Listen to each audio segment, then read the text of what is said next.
튼튼한 안무는 국군이 책임지고 장병들의 행복은 우리가 책임진다. 대한민국 국군 장병들의 행복 소대. 우리는 장병 여러분들께 꽤나 진심인 편입니다.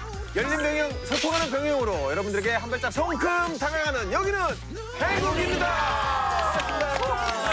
고맙습니다. 자, 2022년도 어느새 반환점을 지나고 있습니다. 근데 시간 진짜 빨리 가네요. 벌써 6월이에요. 맞습니다. 아, 정말 6월은 정말 뜻깊은 달이죠. 나라를 지키고 희생하신 분들을 기억하는 호국 보훈의 달 아니겠습니까? 맞습니다. 내일은 또 현충일이잖아요. 어렸을 때는 마냥 쉬는 날이라고 좋아라만 했는데 나라를 위해 목숨을 바치신 분들을 기리는 날이잖아요. 그분들 덕분에 오늘의 제가 있다고 생각하면 현충일만큼은 의미 있게 보내자는 생각이 마구마구 듭니다. 네. 또 현충일엔 또 10시만 되면은 눈이 또 번쩍 뜨이잖아요. 그쵸. 아침에 이제 사이렌이 울리니까. 혹시 사이렌이 왜 울리는지 아시나요? 오, 저 알아요. 오. 순국 선열과 호국 영령을 추모하고 또 그 뜻을 가슴에 새기라고 10시부터 1분간의 추모 시간을 가진다고 합니다. 맞습니다. 6월이라고 또 호국 보는 달 관련해서 예습을 또 많이 해오신 것 같은데, 자, 그렇다면은 네. 왜 6월 6일이 현충일인지 아시나요? 저 뭐지? 외우기 쉬우라고 이걸 위라니까요. 외우기가 딱 쉬우니까. 네. 뭐 또 해볼 수 있는 생각은 또 뭐가 있을까요? 6월 6일. 저는 알죠, 당연히. 네, 왜죠? 소연 씨 아시나요? 오늘은 데이 선배님께 양보해드릴게요. 아니, 저는 안다고 얘기했잖아요. 데이데이 아세요? 양보해드릴게요. 보기 너무 좋습니다. 그러니까 양보해드리는 게 너무 잘하네요. 저는 안다고요. 아시냐고 물어봤잖아요. 양보해드릴게요, 제가. 아빠가 죽겠네. 제가 말씀드릴게요. 제발 좀 알려주세요. 네. 제발 좀 알려주세요. 자, 뭐 추측도 안 됩니다. 네네. 현충일이 6월 6일인 이유는 망종과 관련이 있습니다. 망종? 네. 자, 망종은 24절기 중 9번째 절기로 예로부터 벼와 같이 수염 있는 곡식의 종자를 뿌리기 좋은 날을 말합니다. 한마디로 모내기 시작하는 날이에요. 아, 그럼 되게 의미가 있는 날이겠네요. 우리나라는 또 농경사회였으니까 모내기가 정말 중요한 행사잖아요. 그렇죠. 맞습니다. 그래서 국가를 지킨 영웅들에게 예를 갖추는 날은 예로부터 망종 때 거행되어 왔고요. 현충일이 지정된 1956년 그 해의 망종이 바로 6월 6일이라고 합니다. 그래서 쭉 6월 6일이 현충일이 된 거고. 그리고 6월은 6.25 전쟁으로 많은 우리 장병들이 희생된 달이기도 하기 때문에 그런 의미에서 호국 영령들에게 예를 갖추기 딱 좋은 달인 것 같습니다. 그렇습니다. 자, 오늘 행군기 호국 보훈의 달을 맞아 호국 영령들과 순국 선열들의 넋을 위로하며 그분들에 대해 조금 더 알아가는 시간을 준비했습니다.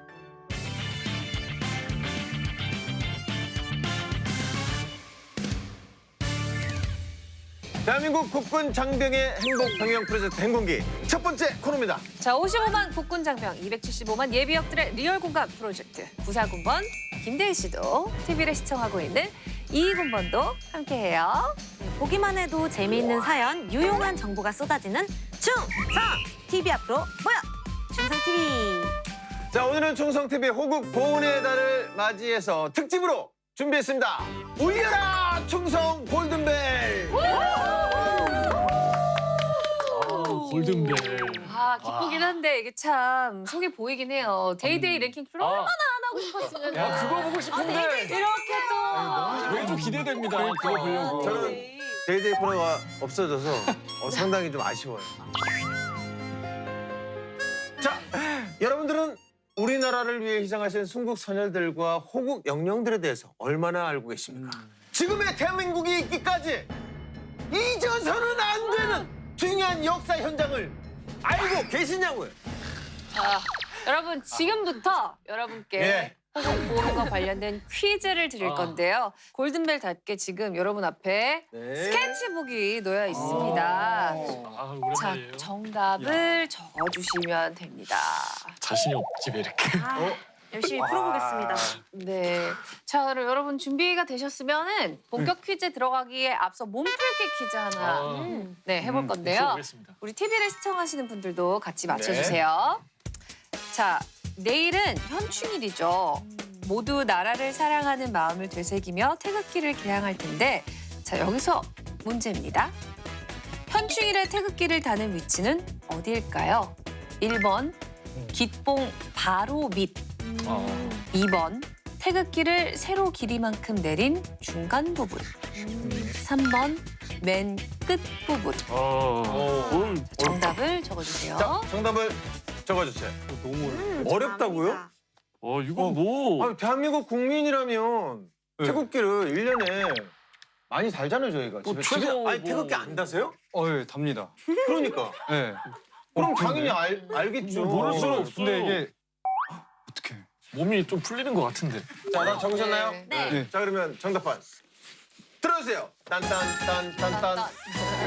3번, 2번, 2번, 2번. 2번, 2번. 끝부분 아니에요? 3번, 2번. 네. 지금 2번이 3명이고 네네네. 유일하게 혼자 3번 끝부분이라고 했어요. 아니 왜냐면 네. 태극기 쓰면 그 아래쪽 끝 부분에다가 그 달잖아요 태극기를. 끝부분. 네. 그래. 아니, 김성준은 왜 2번을 선택했어요? 저희 이제 사는 관사 아파트에 6월 6일에 이제 어디에 달려 있는지를 봤을 때 봤더니 네. 그게 어중간하게 달려 있는 위치여서 그래서 2번을 했습니다. 네. 자, 소윤 씨는 왜 2번이에요? 저는 현충일처럼 조의를 표하는 날에는 조기를 내려서 다는 걸로 알고 있거든요. 이거 학교에서 예전에 배웠어요. 맞아요. 학교에서. 그래서 끝부분을 배우셨습니까? 아까도 배웠어요 저도. 지금 네, 이건 뭐 몸풀기 문제니까. 아, 네네네. 네. 정답은 2번이 맞습니다. 2번. 처음 같은데. 따단. 부분도 얼핏 맞아요 근데. 아래쪽 끝, 아래쪽 끝.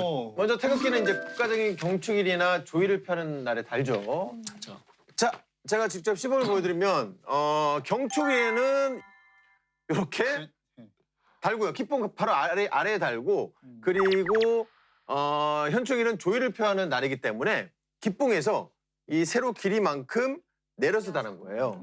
그러면 요렇게 네, 요렇게 다는데 단 깃대가 이 밑부분이 너무 짧거나 이 태극기에 거의 이 닿으면 안 되기 때문에 네네 좀 더 간격을 두고 다는 게 네, 맞습니다. 아시겠죠? 자, 이제 몸 풀린 것 같은데요. 네. 가볍죠? 준비 운동했습니다. 가볍죠, 여러분? 준비 운동 네. 확실했어요. 자, 그러면 데이데이 첫 번째 문제부터 시작할까요? 좋습니다. 첫 번째 퀴즈 OX 퀴즈입니다. 1920년 6월 독립군의 첫 승리를 이끈 전투는 무슨 전투일까요? 봉오동 전투죠. 자, 이 봉오동 전투를 들릴 뻔했어. 안 속았어. 이 봉오동 전투를 지휘한 장군은 김좌진 장군이다. 맞으면 O, 틀리면 X. 적어주세요. 봉오동 전투를 지휘한 장군은 김좌진 장군이다. 맞으면 O, 틀리면 X. 그리고 영화가 또 상영이 굉장히 됐었잖아요. 유명한 또. 봉오동 전투라는 영화가 상영이 됐었죠. 그럼요. 또. 예, 예. 네. 예, 예. 컨닝하지 마시고요, 승희 씨. 자, 다 적으셨나요? 네. 자, 그러면 정답판을 올려주세요. 딴딴딴딴딴. 이거 알죠. 야, 네. 전원 X를 들어주셨네요. 이번에도 다르게 했었으면 큰일 날 X를 들었어요. 그러면 김자진 장군님이 아니라면 누구라고 생각하세요? 사실 이제 저는 정답을 알고 있죠. 네, 저는 이제 그 봉오동 전투를 네. 사실 그 영화를 3번이나. 그럼 거기 잠깐만 거기까지 네네. 나중에 얘기해 주세요. 예. 자, 우리 김세용 중에는 그럼 누구라고 생각하세요? 헷갈립니다. 두 분이 이렇게 머릿속에 헷갈려. 누구요? 그 청산리 전투를 하신 그분이랑 네. 예, 봉오동 전투를 지나신 그분이랑 주관하신 그분이랑 두 분이 헷갈렸어요. 자, 좋습니다. 그러면 정답은 정답은? 신하영 씨가 발표해 주시죠. 정답은 X입니다. 이거 흔들어줘야지 네. 이거 맞으면 위에 이거. 봉오동 전투를 지휘한 장군은 홍범도 장군님이시죠. 네. 문제가 그게- 너무 쉬웠나요? 전원 정답이 네. 나왔습니다. 네. 아, 이 정도 기본이죠? 네. 아, 예. 이 정도는 뭐 예. 네. 아까 그 영화를 3번이나 보셨다고. 네네네네. 네. 봉오동 전투 그 영화 이제 3번이나 봤거든요. 네. 마지막에 유해진 씨의 이제 대사가 있어요. 어제 농사짓던 인물이 오늘은 독립군이 될 수 있다. 이 말이야. 이 대사가 사실 너무 소름 돋았고 당시에 재밌고 감명 깊게 봤었는데 이제 홍범도 장군은 이제 영화 말미에 잠깐 좀 등장을 하시죠. 근데 이제 홍범도 장군이 봉오동 전투에서 큰 활약을 하기도 전에 일본군에게는 이미 공포의 대상이었다고 합니다. 오. 왜요? 왠 줄 아시나요? 왜요? 이제 원래부터 좀 풍채가 좋고 좀 사냥을 잘해서 포수로 좀 이름을 날렸다고 해요. 그러다가 1895년 을미년에 명성황후가 살해되고 나서 이때부터 삼포수들을 모아서 의병 활동을 하셨는데 번개 같은 기습 작전이랑 뛰어난 사격술로 일본 군부를 소탕해서 나르는 또 장군 홍범도라는 벼로를 얻었다고 합니다. 아, 네. 근데 홍범도 장군이 봉오동 전투뿐만 아니라 청산리 전투에서도 제1연대장으로 참전을 했었다고 합니다. 독립군 3대 대첩으로 꼽히는 전투가 봉오동 전투, 그리고 청산리 전투, 그리고 많이 모르시는데 대전자령 전투가 있어요. 홍범도 장군은 이 중에서 2번이나 참전을 하신 거죠. 네. 우리나라 독립군과 광복군의 역사를 잊지 맙시다, 여러분. 네. 그리고 작년에 기쁜 소식이 있었죠. 네, 홍범도 장군의 유해가 드디어 고국의 품으로 맞아요. 돌아왔습니다. 맞아요. 네. 홍범도 장군은 큰 공을 세우시고도 조국의 광복을 보지 못한 채 1943년 카자흐스탄에서 별세하셨습니다. 거기서 계속 이제 돌아오지 못하고 계시다가 무려 78년 만에 홍범도 장군의 유해가 한국에 오게 됐고요. 현재는 대전 국립현충원에 안장되어 있습니다. 나라의 품이 얼마나 그리우셨겠습니까? 네, 지금이라도 고국에서 편히 잠드실 수 있어서 네, 다행입니다. 네. 네. 자, 다음 퀴즈 가도록 하겠습니다. 자, 퀴즈로 이렇게 공부하니까 또 좋네요. 네. 두 번째 맞췄으니까 세 번째 텐션 올려서 자, 이거 좋아. 살짝 난이도 좀 높일게요. 네네. 네. 1932년 4월 2일 윤봉길 의사가 상하이 홍포공원 의거때 던진 폭탄은 수통 폭탄이다. O, X로 적어주시길 바랍니다. 어이 뭐, 수통 폭탄이면 O 아니면 X. 뭐 난이도가 높지가 않습니다. 그래요? 예, 이거 그러면 뭐 자신 많이 들어 있게. 당연하죠. 이건 당연하죠. 많이 들었어요. 자신 있게 예예예. 좋습니다. 자, 다 적어주시길 적으셨나요? 바랍니다. 오. 자, 하나, 둘, 셋. 딴딴딴딴딴. 오. X, O, O, 당연히 X. X죠. 네. 당연했어요. 그 배운 게 있잖아요 우리가. 딴딴딴. 당연하죠라고 강하게 외치신 두 분은 X. X. 네. 조용히 적으신 두 분은 O. 왜 O라고 생각하세요? 너무 유명하게 도시락 폭탄으로 알려져 있는데 알려져 있죠. 네. 난이도가 높아졌다니까 역으로 어. 이용하지 않을까. 이런 추리. 확실히. 아, 정확히 알고 적으신 게 아니고 네, 알고 아, 추론으로. 네네네. 과연 제가 난이도를 높였을까요? 아니면 한 번 또 더 꿨을까요? 복잡해집니다. 맞는 것 같은데 도시락. 자, 정답 바로 네, 좋습니다. 발표할게요. 자, 정답은 O, 수통 폭탄이 맞습니다. 맞습니다. 뭐야? 교육이 잘못된 거 아닙니까 그러면? 아이고 뭐야? 자, 이렇게 나 해서 도시락이 우리 알려줬는데. 소연 씨하고 네. 우리 법무관님만 맞췄고요. 네. 가장 자신 있게 큰 소리 쳤던 이거는- 우리 효자손과 김세훈 교수는 틀렸어요. 네. 도시락이 알려줬는데? 그니까요. 아, 근데 소연 씨가 역사 알고 공부를 좀 계시는 하고 왔나 봐. 네네. 미리미리 준비하고 왔죠, 제가 또. 네. 도시락 폭탄으로 많이 알려져 있는데 네. 윤봉길 의사께서 던진 거는 수통 폭탄입니다. 이거 제가 다큐멘터리에서 본 적이 있거든요. 의거 당시에 폭탄 2개를 들고 가셨는데 도시락 폭탄과 수통 폭탄이었대요. 근데 그중에 불발된 폭탄이 도시락 폭탄이고요. 그중에 의거 당시 터트린 폭탄이 터져버리고 없으니까 사람들이 이제 도시락 폭탄으로 그걸 오해하게 된 거예요. 그치만 폭발한 그 폭탄은 수통 폭탄이 맞습니다. 아, 도시락 폭탄에 그런 비하인드가 있었군요. 저도 몰랐어요. 그러니까 이거는 네. 확실히 좀 저희가 알고 넘어가면 좋을 것 같아요. 네. 자, 지금까지는 사실 저희가 OX 문제를 내서 맞출 확률도 틀릴 확률도 50%였어요. 맞아요. 그래서 약간 옆 사람이 어떻게 쓰나 봐서 맞춘 것도 있고요. 네. 자, 그런데 이제부터는 본격적인 실력을 엿볼 수 있는 문제를 내도록 하겠습니다. 막판 뒤집기 뭐 2점, 3점 그런 거 없나요 막? 근데 그렇게 해도 객관식 아니고 주관식이어서 사실. 그래요. 네, 원하시는 대로 네. 제가 다 해드리겠습니다. 알겠습니다. 네네, 막판 뒤집기로 저기 마지막 문제 맞추시면 네. 그냥 1등을 하겠습니다. 오. 네네네. 맞아, 자, 맞아. 그래서 이번엔 난이도를 많이 낮췄습니다. 그래서 이해 자신 있다. 아, 자, 일본으로부터 해방된 지 5년 만에 또 전쟁이 발발했죠. 네, 1950년에 발발한 6.25 전쟁. 이번 문제는 6.25 전쟁 관련 문제입니다. 자, 문제 주시죠. 네. 작년 비무장지대 내 백마고지에선 고 조응성 하사의 유골이 발견됐습니다. 1928년 경북 의성 출신인 조응성 하사는 백마고지 전투에서 전사한 것으로 추정되는데요. 유해 발굴 당시 이 자세를 취하고 있어서 안타까움을 자아냈습니다. 이 자세는 무슨 자세였을까요? 좀 자세 시범을 좀 보여드릴게요. 네. 자, 1번 만세 자세, 2번 사격 자세, 3번 방어 자세, 4번 포복 자세, 5번 은폐 엄폐 자세. 자, 정답을 적어주시면 되겠습니다. 난이도 낮춘 거 맞습니다. 일단 저는 이거를 기사로 접했는데 사진을 딱 보는 순간 아, 정말 가슴이 뭉클했어요. 뭉클했어요? 저도 네네. 울컥했습니다. 아, 네네. 진짜요? 이거는 뭐 기사나 뉴스를 보신 분들은 네. 모를 수가 없습니다.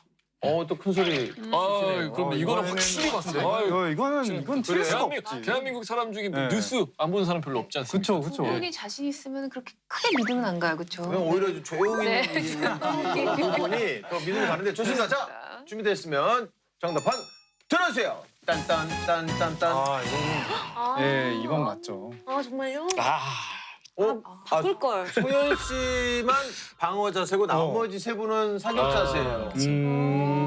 사격 자세. 왜 방어 자세라고 쓰였어요? 이제 뭉클했다는 말을 듣고 아닌가라고 싶었는데 그 네. 전에 들었을 때는 어찌됐든 이렇게 방어를 하고 있으셨을 것 같은 그런 느낌이 들었거든요. 그래요. 아, 네. 자, 그러면 정답 공개하겠습니다. 정답은 정답은 뭐죠?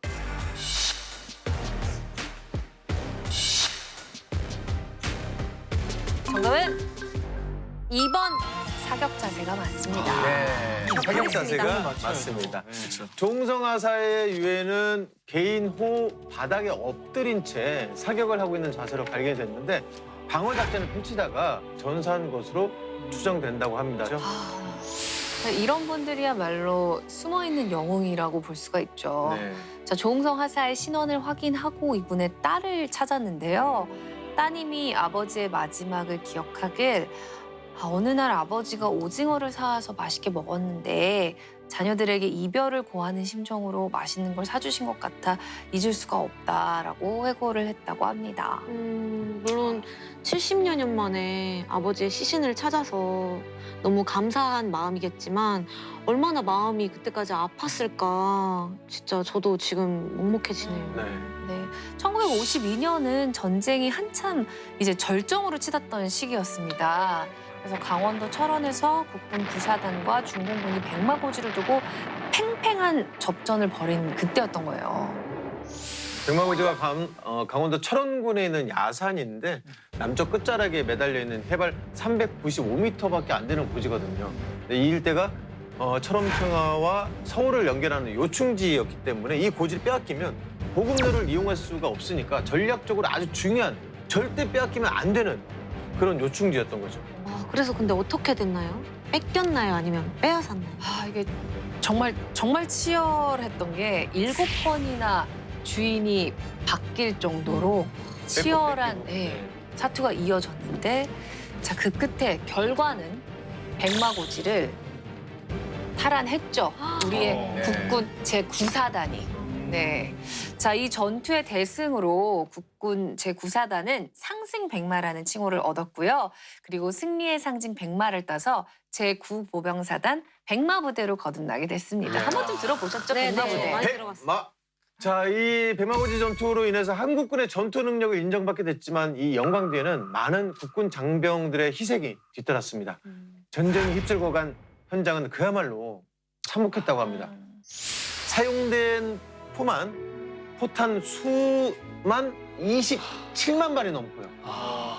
고지에 시신들이 산더미처럼 쌓여 있었다고 합니다.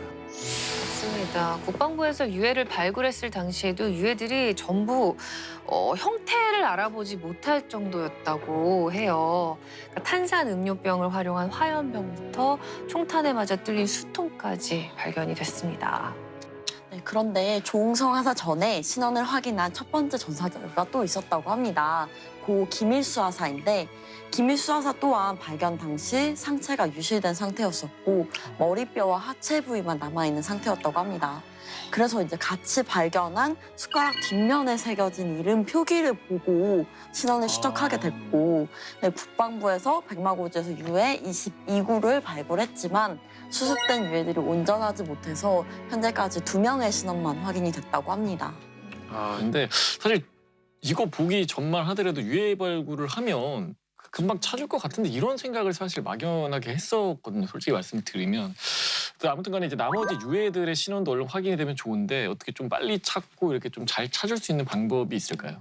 네, 유가족의 유전자 DNA 시료 채취로 찾을 수가 있습니다. 사실 유해가 말씀하신 것처럼 발굴이 되더라도 김일수 하사처럼 이름이 적혀 있는 물건이나 뭐 이런 그 유품이 없는 이상에는 단서를 찾기가 어렵습니다. 그러면 유가족의 DNA 시료 채취가 절실한 상황이네요. 자, 유가족의 시료 채취는 어떻게 이루어지는 건가요? 네, 유가족들의 적극적인 참여가 매우 중요합니다. 먼저 전사자의 친가, 외가, 8촌 이내에 가족들이 계시다면 전국 보건소나 군병원, 유해 발굴 감시단에 방문을 하셔서 직접 채취하는 검사를 받으시거나 바쁜 경우에는 전화로 검사 신청을 하시면 유전자를 이제 자가해서 시료를 채취할 수 있는 키트를 발송을 해드립니다. 많은 참여와 관심을 부탁드립니다. 이 군에서도 이 호국 용사들의 귀환과 유가족의 아픔을 조금이나마 덜기 위해서 2000년 4월부터 유해 발굴 사업을 꾸준히 이어가고 있습니다. 이제 혹한기가 끝나면 봄부터 유해 발굴을 지역별로 재개하는데요. 이렇게 유해 발굴이 개시된 이후에 총 185명의 군 전사자 신원을 찾았다고 하네요. 차가운 야산에 남겨진 전사자들이 가족의 품으로 돌아갈 수 있도록 많은 노력을 기울이고 있습니다. 자, 여러분의 적극적인 참여로 전사하신 모든 분이 하루빨리 가족의 품으로 돌아가길 기원하겠습니다. 네. 자, 저희 다음 문제로 넘어가 볼까요? 네. 자, 다음 문제 마지막 문제고요. 네, 이번 문제를 맞추시는 분이 네, 우승자로 하겠습니다. 이번 문제 초성 퀴즈 문제입니다. 6.25 전쟁 당시 최정예 수송부대로 꼽혔던 부대입니다. 10대에서 60대까지 남성들이 이것을 이용해 밤새도록 탄약과 식량을 날랐다고 하여 붙여진 부대 이름인데요. 이 부대의 이름은 무엇일까요? 화면으로 초성 나갑니다. 시읒, 기역, 비읍, 디귿. 지읒, 기역, 비읍, 디귿. 비읍 디귿은 부대는 확실한데. 그렇죠. 부대 같은데. 눈치 빠르신데요. 맞습니다. 자, 힌트를 드리면 자, 제가 힌트 드릴게요. 비읍 디귿은 부대가 맞습니다. 다른 힌트 없습니까? 다른 힌트요? 어려우세요? 네. 뭐 여러 가지 부대가 있겠죠. 부대 이름은 붙여지기 나름이잖아요. 예. 지읒 기억만 생각하시면 돼요. 감이 왔습니다. 장군 부대가 될 수도 있고요. 감이 왔어요. 장군들로만 네. 구성된 장군 부대가 될 수도 있고 아니면 뭐 전기. 전기 부대. 예, 그렇죠. 그렇죠. 배터리를 사용한 부대였을 수도 있고 아니면 자기 부대? 자기 부대? 서로를 혹시 자석으로 이렇게. 아니, 저 자기 부대 썼거든요. 그 자기가 아니었는데. 네. 아. 자, 적으셨나요? 네. 자, 뭐지? 진짜 정답판 들어주세요. 딴딴딴딴딴. 진짜 자기 부대가 저 깜짝 놀랐어요. 근데 진짜로 자기 부대라고 자갈 하셔서. 부대. 자갈 부대, 부대. 자기 부대, 전갈 부대, 전갈. 지게 부대? 예. 지게 부대? 옮겨서 이렇게 이상하다. 무게로 옮겨서 빠른 것 같아. 아니지, 자기 부대. 자기 부대. 왜 자기 아니 부대라고 왜 자기 부대냐면 했어요? 예전에 뭘 들고 옮겼다고 했잖아요. 네. 그러니까 예전에 많은 게 뭐 보자기잖아, 보자기. 보자기. 네. 그러니까 자기 부대다. 지게 부대는 왜 지게 부대라고 생각하세요? 이게 사실 옛날이잖아요. 이게 또 50년대 어떻게 보면 우리보다 훨씬 옛날이니까 그때는 조금 아날로그적인 수단을 사용하지 않았을까. 맞습니다. 그래서 좀 지게라고 했는데 그래도 보자기. 혹시 이상. 모르죠. 정답이 아. 이 중에 정답이 있죠. 진짜요? 아니, 뭘 들고 옮겼다고 했잖아요. 그러니까 예전에 많은 게 뭐 보자기잖아, 보자기. 때는 조금 아날로그적인 수단을 사용하지 않았을까. 정답은 지게부대였습니다. 네, 문제가 좀 어려웠던 게 사실 이 지게부대가 6.25 전쟁 당시에도 잘 알려지지 않은 부대였어요. 왜요? 극비에 혹시 만들어진 건가요? 자, 6.25 전쟁 당시 우리나라 국토가 대부분 가파른 산악지대였잖아요. 그래서 보급품이라든지 탄약을 운반하기가 힘들었습니다. 그래서 미군이 보급부대를 급히 지원을 요청을 했고 그래서 10대 소년부터 60대 노인까지 민간인 부대가 조성이 된 거예요. 네, 지금 화면에 자료 사진이 나가죠. 보자기가 당시 지게부대의 모습입니다. 와, 네, 저렇게 지게를 너무 그리고 힘드셨겠다. 저기에 탄약과 물품들 다. 식량을 옮겼죠.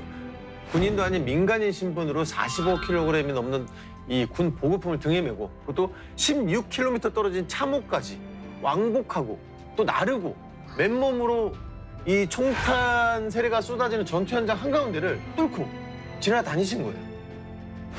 이게 사실 이제 현역에서 군복무할 때 군장을 메고 그냥 가는 것도 진짜 너무 힘든데 이게 10대 어린 친구들도 그 45kg의 무게를 메고 왔다 갔다 하는 것 자체가 정말 살아남는 것만으로도 정말 기적 아닌가 싶습니다. 맞습니다. 기록된 전사자 수만 2천여 명이 넘고요. 군번이나 계급장, 이름표 하나 없이 참전했으니까 주목을 받지 못했었죠. 네, 정말 잊혀져서는 안 될 영웅들입니다. 맞습니다. 군인 말고도 전쟁 때 민간인들의 희생이 굉장히 많았습니다.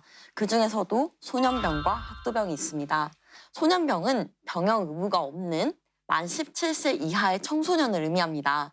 이들은 군번과 계급이 있고 학도병은 자원 입대하였지만 군번과 계급이 없는 비정규군을 의미합니다. 네. 와, 근데 17세면 고1이잖아요. 그리고 그 이하면 더 어린 중학생이라는 건데 그렇게 어린 나이에 전쟁에 참여했다는 게 너무 놀랍고 대견한 것 같아요. 네. 네, 자식을 둔 부모 입장으로 생각해 보면 정말 마음이 아프죠. 공부하고 한창 뛰어놀 나이에 군사 전술훈련을 배우고 책가방 대신에 자신의 키만한 이 총을 메고 40kg 군장을 메고 자신이 참전을 했다는 그 자체가 정말 이분들의 희생은 꼭 기억돼야 할 것 같습니다.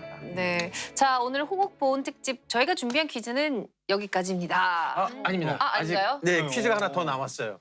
이건 우리 시청자 여러분들을 위한 퀴즈입니다. 정답을 맞추신 분들 중에 추첨을 통해서 엄청난 선물을 보내드립니다.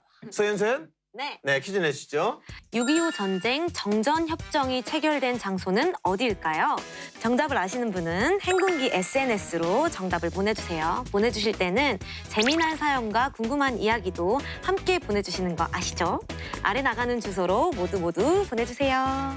문제가 좀 어렵다고 생각하시는 분들도 혹 계실 수 있으니까 힌트를 좀 주시죠. 김수영 중이가. 네. 예, 저는 딱 이 영화가 떠오르더라고요. 뭐요? 공동경비구역 JSA. 네. 그리고 실제로 우리 청소년들이 많이 또 다녀가는 곳이기도 하더라고요. 예, 여기까지만 하겠습니다. 자, 그렇습니다. 내일은 현충일입니다. 지금의 평범한 일상이 있기까지 누군가의 희생과 헌신이 있었다는 걸 꼭 기억하는 하루가 되시길 바랍니다. 자, 오늘도 함께해 주신 김수영 중위님 감사합니다. 감사합니다. 수고하셨습니다.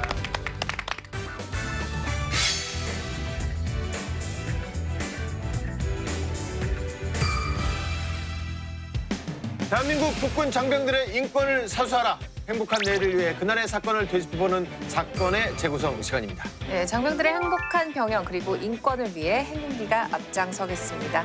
지금껏 관습이란 이름으로 자행되온 악습, 불합리한 관행, 이제는 안녕. 군에서 벌어진 하나의 사건을 다각도로 짚어보고 문제점을 하나하나 살펴보는 사건의 재구성입니다.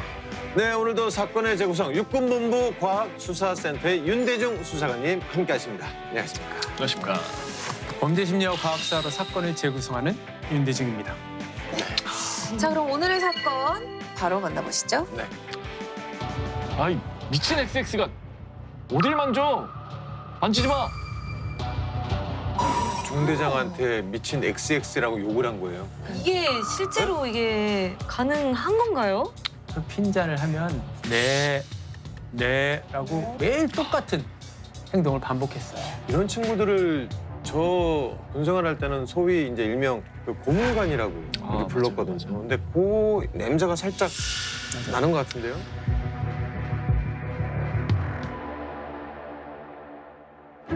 모두가 잠든 새벽, 누군가 잠자고 있는 B 병사를 흔들어 깨웁니다. 저기 결국 눈을 뜬 B 병사. 자신을 깨운 건 근무를 서고 있어야 할 A 병사였죠. 네. 순간 욱하는 마음을 참고 무슨 일이냐고 물었어요. 그런데 A 병사가 이런 질문을 합니다. 지금 몇 시예요? 뭐 그러니까 다음 그 불침범 순서가 아닌데 깨워서 시간을 물어본 거예요. 네. 뭐야? 후임이 선임을 깨워서. 네. 슈퍼 특집도 아니고 뭐예요? 왜 새벽에 시간을? 그래서 그 이제 누워 있는 병사는 지금 2시인데 왜? 너 시계 없어? 그러자 돌아오는 대답.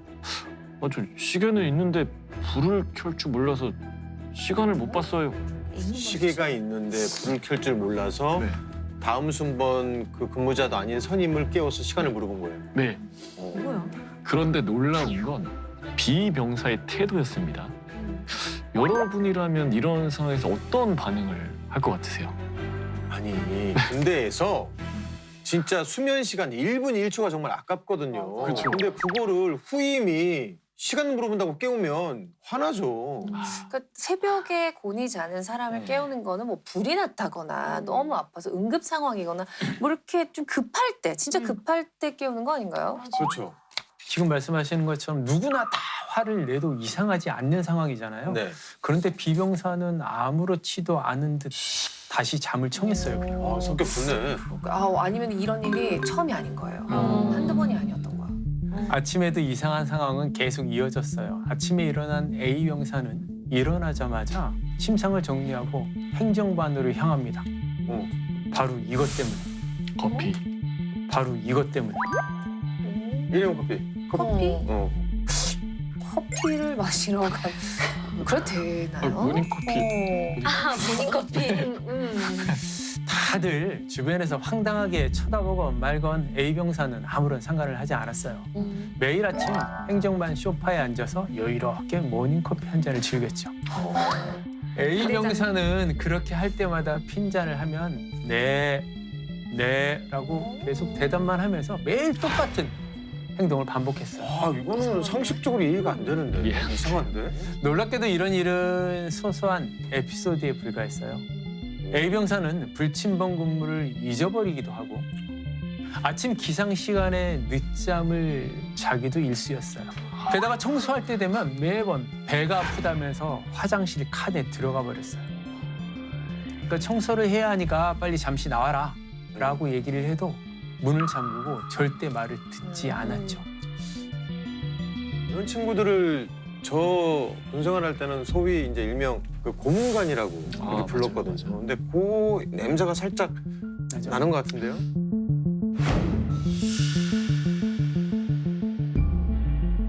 그러니까 A 병사는 일종의 도움과 배려가 필요한 병사였던 거예요. 도움이 좀 많이 필요한 그런 상황인 거네요. 이제 다행히 부대원들은 나름 이 A 병사를 잘 챙겼어요.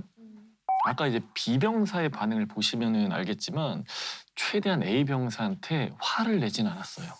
이런 부대원들이 A 병사에게 절대 주지 않는 게 하나 있었는데 뭐였을까요? 아무래도 뭐 날카로운 위험한 거는 절대 안 줬을 것 같고. 그럴 수도 있죠. 네. 뭘까요? 뭘까요? 그게 바로 종이입니다, 종이. 종이? 네, 종이. 종이가 왜요? 그런 중에 A 병사는 종이만 보면 바로 찢어버리는 이상한 행동이 있었거든요. 생활관 복도에 붙어있는 종이는 모두 다 찢어버리는 거예요. 그러니까 부대 게시판에 종이로 된 안내문을 부착할 수 없을 정도였으니까요. 와, 그러면 상황이 꽤 심각한데요? 뭔가 일종의 자기만의 강박증이 좀 있는 것 같기도 해요. 아니 근데 이 정도 수준이면 선임들이 붙잡고 얘기를 했을 것 같은데 안 그랬나요? 한 소리 했을 것 같은데? 물론 했죠. 아 했군요. 예.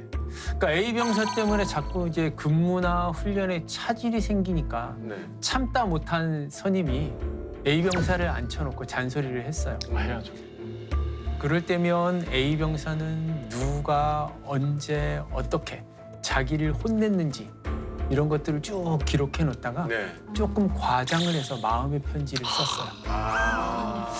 그 다음 상황이 예상이 가시나요? 난리 났죠. 마음의 편지. 아, 네. 그럼요. 뒤숭숭해지고. 네. 무대에서 감사가 나오고 조사가 막 시작이 되기 시작했어요. 일이 아주 복잡해졌죠 이제. 한번 이런 일이 벌어지니까 A 병사는 소소한 일이 일어나도 개의치 않고 마음의 편지를 쓰기 시작했어요. 누구 하나 A 병사에게 뭐라고 할 수 없는 지경에 이르게 된 거죠. 그럼 잠깐만요. 아까 종이 찢는 습관이 있다고 하지 않으셨어요? 그러네. 마음의 편지도 종이에다 썼을 텐데 그건 안 찢었나? 쓰고 찢었나? 역시 수사관다운 예리한 지적이십니다. 거기에서 대한 답변은 사건 결말에 나오거든요. 계속 한번 들어보실까요? 도저히 예측 안 되는데요. 궁금하다. 뭐지? 그런데 이제 문제는 얼마 안 가서 또 터졌는데요. 관심 배려 병사들은 사실 주기적으로 간부들과 이제 상담을 하거든요. A 병사도 당연히 주기적으로 상담을 받았고요. 그날은 중대장님과의 상담이 있는 날이었습니다.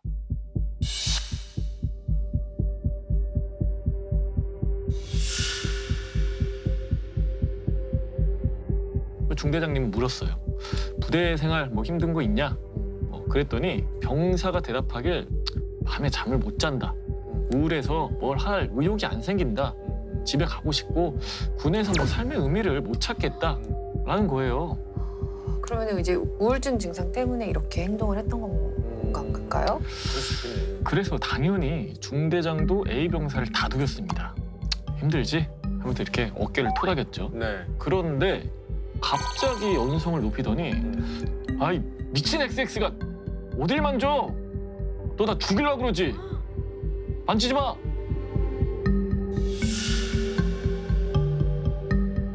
중대장한테 미친 XX라고 욕을 한 거예요. 야, 이건 상상도 할 수 없는 일이네. 네? 토닥여주는 사람한테 이렇게 네. 욕을 한 거예요. 상담을 하다가 네. 우리가 봤을 때 상상도 할 수 없으면 그 중대장 본인은 어떻겠습니까? 아주 어안이 벙벙했죠. 예. 군 생활을 하면서 자기한테 욕하는 병사는 처음 봤을 거니까요. 그러니까요. 결국 A 병사가 치료가 필요하다라고 판단을 했고 군에서 치료 시스템을 갖춘 그린 캠프에 입소를 시켜요. 네. 여기서 치료가 되면 좋았을 텐데 A 병사의 경우는 그렇지 못했죠.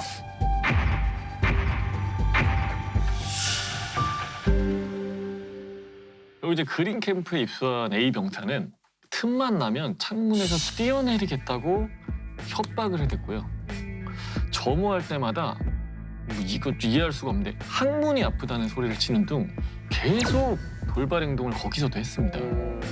결국 A 병사는 1차로 현역 복무 부적합 심사를 받고 병역 심사대에 입소를 하게 됩니다. 네. 여기서 이제 지속적인 상담과 관찰을 거쳐서 현역 복무를 계속 할지 전역을 할지 판가름을 하는데요. 2주간의 상담과 관찰을 거쳐 결국 나온 군의 간의 소견은 이렇습니다. 아, 소견서네요.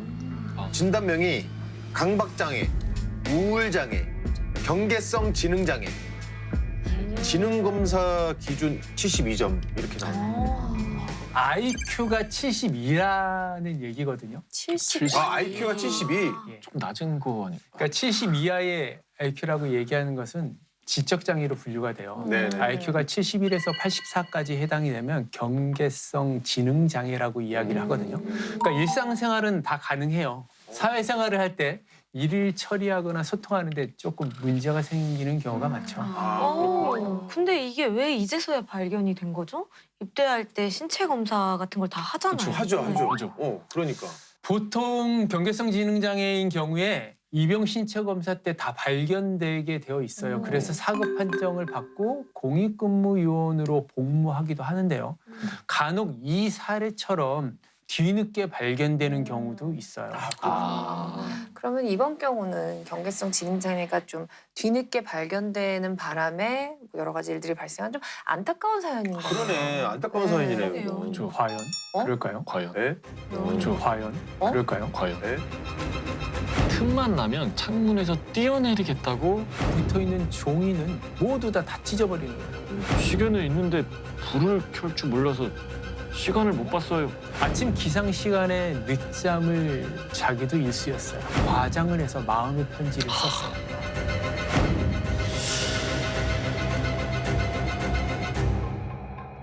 A 병사는 저녁 심사위원회 회부가 돼서 네. 최종 결정을 받는 일만 앞두고 있었어요. 그런데 심사위원 중 한 사람이 그에게 의구심을 품기 시작합니다. 아까 아영 씨가 캐치하신 것처럼 종이만 보면 찢는 그가 그동안 적어낸 마음의 편지는 무려 48건이나 된 것을 수상하게 여겼던 거죠. 수상하긴 하다. 그냥 지나치지 않으셨구나. A 병사는 유심히 관찰하던 중에 그의 휴대폰에서 수상한 무언가를 발견합니다. 네. 포털 사이트를 보니까 아 뭐야? 지금까지 검색한 게 경계성 지능장애 진단받는 법, 현구심 노하우, 조기 전역하는 법. 와 이거 다 머리 쓴 거네. 현구심은 뭐야? 현역 근무 부적합 부적합 심사. 그러면 일부러 일을 꾸민 거예요? 이게 실제로 이게 가능한 건가요? 그리고 이상하게도 익명의 제보들이 막 쏟아지기 시작했어요. 네. 지금부터 제보의 일부를 들려드릴 텐데 잘 들어보세요. 걔 완전 똑똑한 애예요. 저희 과 탑이라니까요. 성적이 아마 4.5점 만점에 4.4점이었을걸요. 야. 한 번도 받아본 적 없는 학점을. 자, 다음 제보 내용입니다. 네? 교우 관계도 좋았죠. 동아리 회장도 했어요. 오. 학교에서 그 친구 모르면 간첩이었는데 걔가 지능장애라는 건 말도 안 돼요. 야, 이거 완전 식스센스네. 완전 반전이네. 그러니까요. 저게 이때까지 앞에 있었던 일들이 다 연기라는 거잖아요. 와. 너무 소소하다. 근데 아무리 익명이라도 어떻게 이런 제보가 나올 수 있었던 거죠? 답은 의외로 되게 간단했어요. A 병사가 곧 제대한다고 친구들과 술 약속을 잡았던 거죠. 그 과정에서 본인이 와우. 어떻게 제대하게 됐는지를 다 떠올린 거고요. 야. 멍청하긴 한데 멍청해서 다행이네. 잡을 수 그러니까요. 있었으니까. 실제로 그 A 병사는 친구들에게 이런 말을 하기도 했다고 합니다. 조기 전역하는 방법 알려줄까? 무조건 고문관인 척 해봐. 계속 사고 치면 돼. 나는 강박증도 연기하려고 종이만 보면 막 꽉 치웠다니까. 가관이네 진짜. 그 이런 머리 식으로. 좋은 걸 또 여기다가 쓰시네. 야. 오히려 전수를 하는 거예요, 친구들한테. 그러니까. 아유, 이게 다 빨리 전역하고 싶어서 판을 여태까지 쫙 다 깔아놓은 거네요. 그러니까 이를 이상하게 여긴 친구들이 군에 제보를 하게 됐고요. 결국 A 병사는 현역 복무를 유지하게 되는 걸로 결론이 났습니다. 그게 더 해야지. 이 사건 다들 어떻게 생각하십니까? 근데 이게 씁쓸하네요.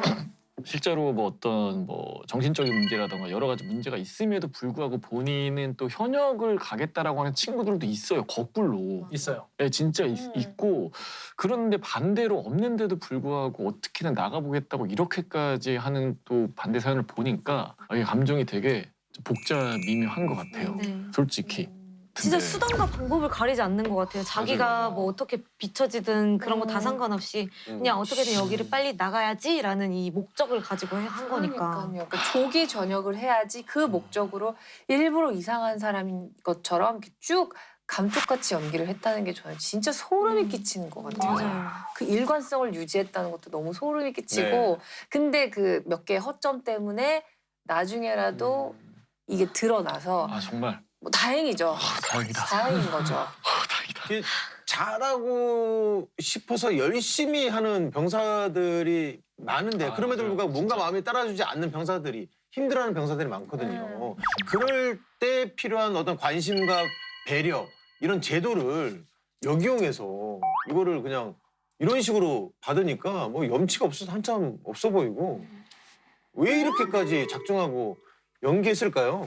군 생활을 빨리 끝내고 싶다 이렇게 생각하는 병사들은 많지요. 네. 하지만 이런 식으로 치밀하게 연기하고 꾸며대기는 쉽지 않아요.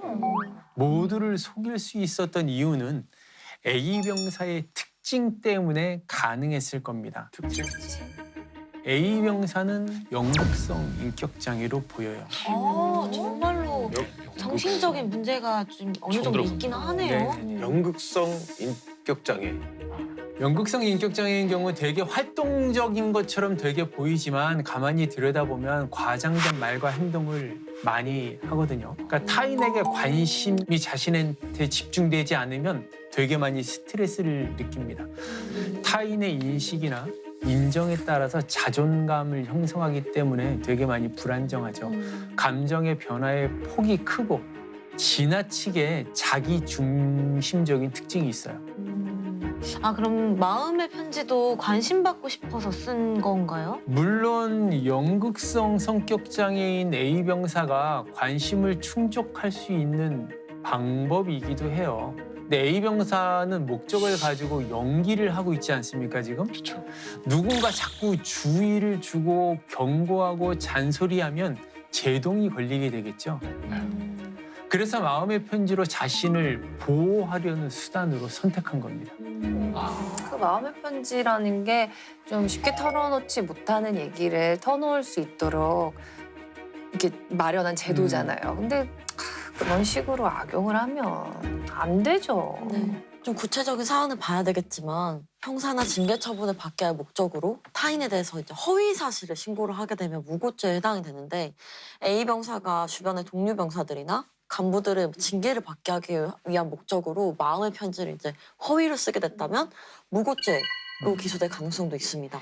무고죄가 재판을 통해서 죄가 인정이 되면 10년 이하의 징역 또는 1,500만 원 이하의 벌금에 처해지게 됩니다.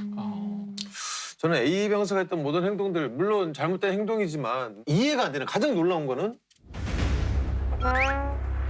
중대장한테 미친 XX라고 욕을 한 그 부분은 야 이거는 아무리 뭐 연기라고 해도 이건 뭐 살 떨리는데 이제 보통 배짱이 아니고서 쉽지 못하는 않죠. 건데. 근데 이제 어떻게 보면 또 A 병사의 정말 나름의 그 회심의 한 방 아니었을까 싶어요. 내가 이렇게까지 하는 내가 제정신으로 보여? 나 정말 정신 나간 사람이야. 이렇게 그냥 정말 마지막 필살기 쓴 거죠. 그렇죠.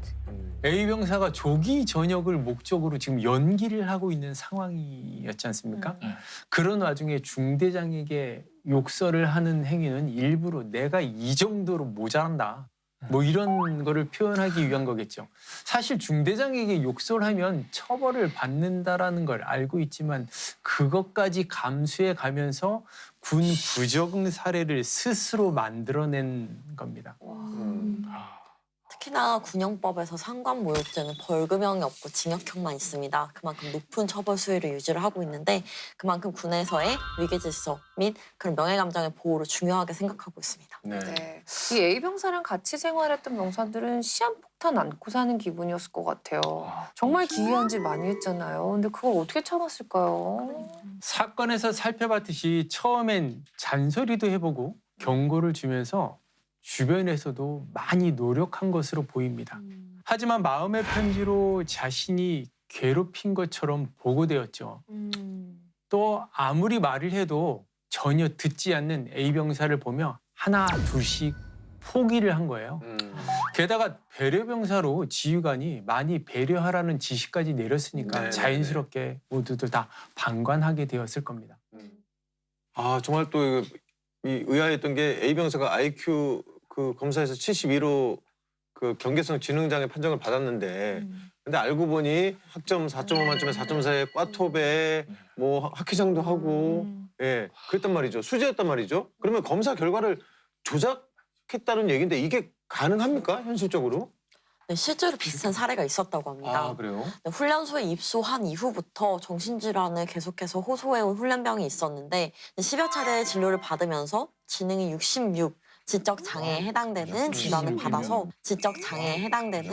받아서 결국 조기 전역을 하게 된 인원이 있었습니다. 네.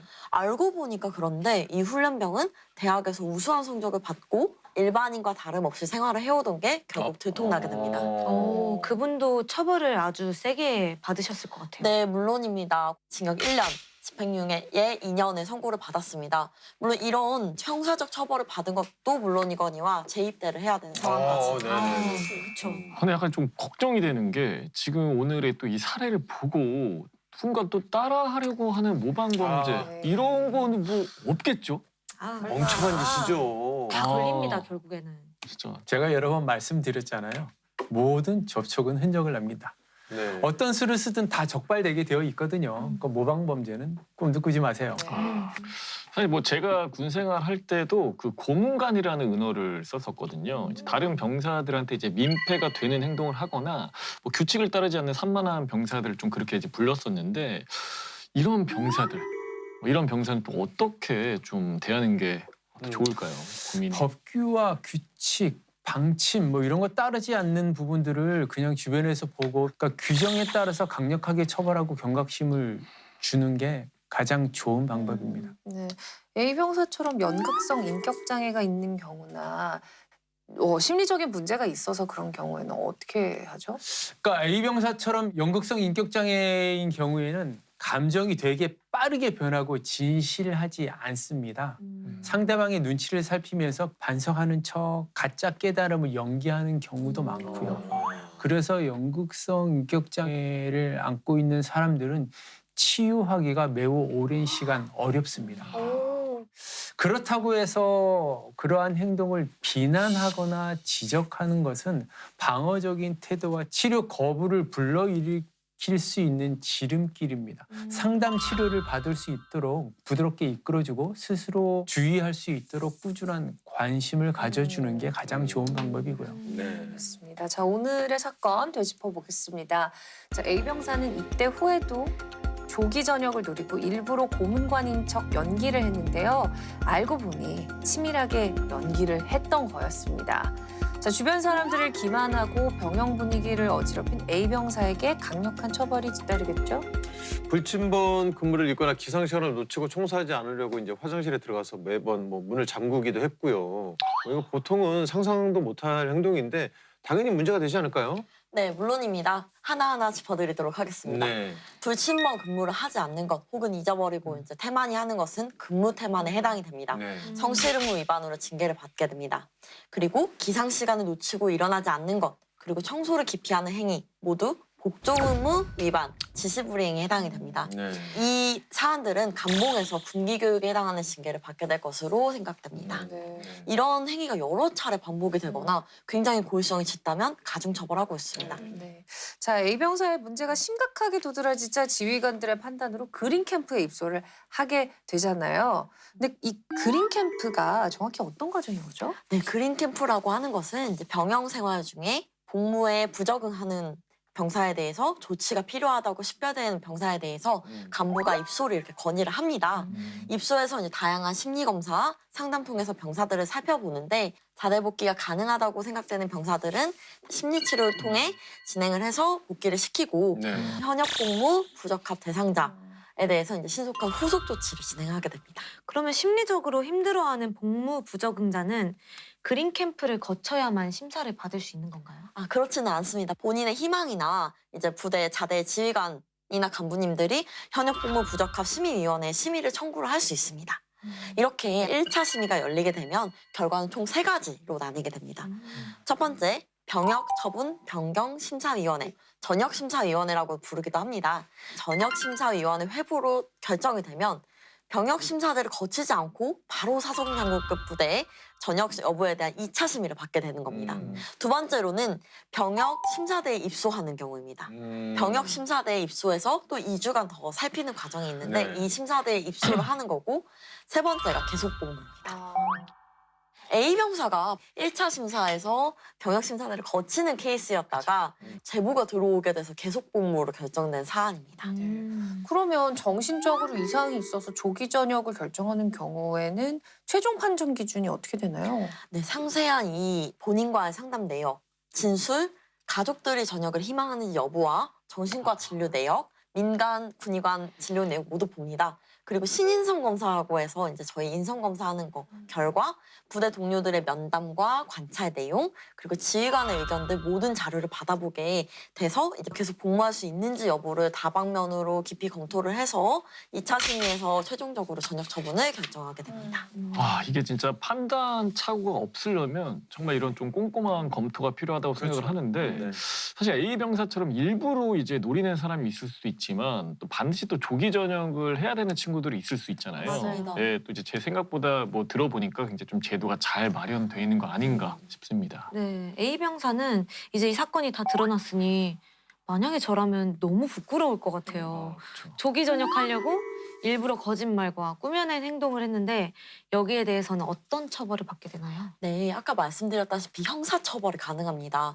군형법 제41조에서는 근무 기피 목적의 사술에 해당이 되게 되면 1년 이하의 징역에 처하도록 하고 있습니다. 근데 근무를 기피한 목적으로 질병을 가장하거나 그 밖에 거짓의 사유를 꾸며내는 사람을 강하게 처벌을 하고 있습니다. 네. 자, A 병사가 모두를 기만한 행동, 다른 사람의 인권을 침해하는 행위인가요? 물론입니다. 본인이 병역을 기피하기 위한 목적으로 연기와 거짓말을 했다는 것 자체가 성실하게 평범하게 열심히 복무하고 있는 모든 병사들의 사기를 저하시키고 행복을 방해한 것이기 때문에 행복추구권 방해에 해당된다고 생각합니다. 한 사람의 이기적인 행동이 몇 명의 인권을 침해했는지 다 셀 수도 없을 정도고요. 이게 생각 없는 행동이 얼마나 큰 여파를 가져오고 다른 사람을 불편하게 하는지 이번 사건을 통해서 다시 한번 돌아보게 되네요. 좀 더 넓은 시각을 가지고 나와 전우들 모두 몸도 정신도 건강하게 전역할 수 있도록 서로 배려하고 도왔으면 좋겠습니다. 네, 국군 장병 여러분들의 소중한 인권을 지키기 위해 국방 헬프콜 1303번이 24시간 365일 열려 있습니다. 여러분의 인권이 침해당했을 때 언제든지 주저하지 마시고 도움을 요청해 주시길 바랍니다. 자, 그럼 오늘 사건의 재구성은 여기서 마무리하도록 하겠습니다. 모두가 웃을 수 있는 군대가 되는 그날까지 아름다운 병역 문화를 만들어가는 행군기가 함께합니다. 다음 주에도 기대 부탁드립니다. 자력 경례 해군